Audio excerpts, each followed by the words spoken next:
I'm joined now by Tomislav Sokol, who's an MEP with the EPP group from Croatia. Tomislav, you're a professor of health policy.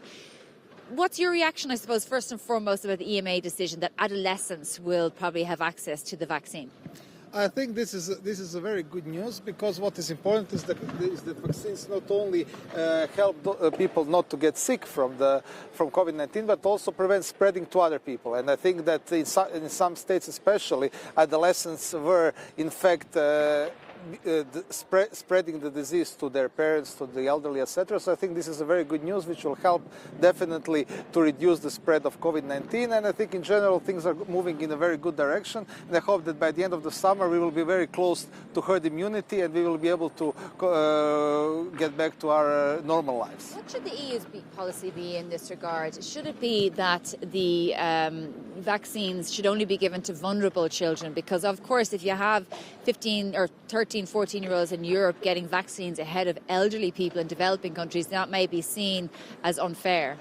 Of course, I think the priority should be with the elderly people and with all of those whose health is impacted in a more severe way by COVID-19. So that's obviously the first step. But of course, in the longer run, after they are all vaccinated or they were given a chance to be vaccinated, we should also think of further vaccinating those people who can spread disease to other people. So I think definitely that those who are vulnerable should have priority. But afterwards, after they are all vaccinated, and I think this will happen pretty soon in the coming months, that we can also think about giving vaccines to other categories as well. But what is important is that this is all science-based, so that all of the necessary studies are conducted, that we do not rush things, because the most important thing is security and safety of all of our citizens. We had a bit of a bump in the road this week in relation to the Janssen vaccine and supply issues. It could be reduced to as low as around 10%. Do you think this will dramatically impact the rollout of the vaccine across Europe, particularly while member states are sort of joyously reopening as we speak? I do not think so, because if we look at the numbers, already 300 million doses of vaccines have been supplied to the European Union. Almost 250 million have already been administered, and in total 4.4 billion have been ordered. And if you look at all the producers in total, I think that there is now well enough stocks that we can resolve problems we can resolve problems with individual producers. So I think if you look at in general in the European Union as a whole, I think there are enough contracts, enough agreements with the other producers, so that they will be able to continue rollout as planned. I mean, you're from Croatia, obviously, so I'm sure your country is hoping to see the summer season revived in time so it can be saved.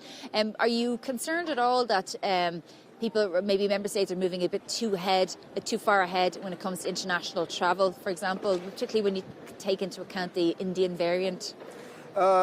Yes, definitely the COVID-19 pandemic is still not over, so we still have to be very careful. But what is a good thing is that last week we had a political agreement between the Council, the Commission and the Parliament about the COVID certificate. And I think that this COVID certificate, which will be used to facilitate free movement, will also be kind of used as a safety measure to prevent people from spreading disease. So this certificate will cover people who are already vaccinated, who recovered from the disease, and those who have negative tests. So if these people are the ones who are allowed to travel, I think that the risk will be minimum. So I think for terrorist countries like Croatia, it is very important that this certificate becomes operational on 1st of July, which it should be, and then I think that we will be able to kind of maintain the balance between protecting health on one side, but also economic and tourist concerns on the other. Well, we hope you're right. Tomislav Sokol, thank you very much for joining us tonight on Euronews, and back to you in Studio Per.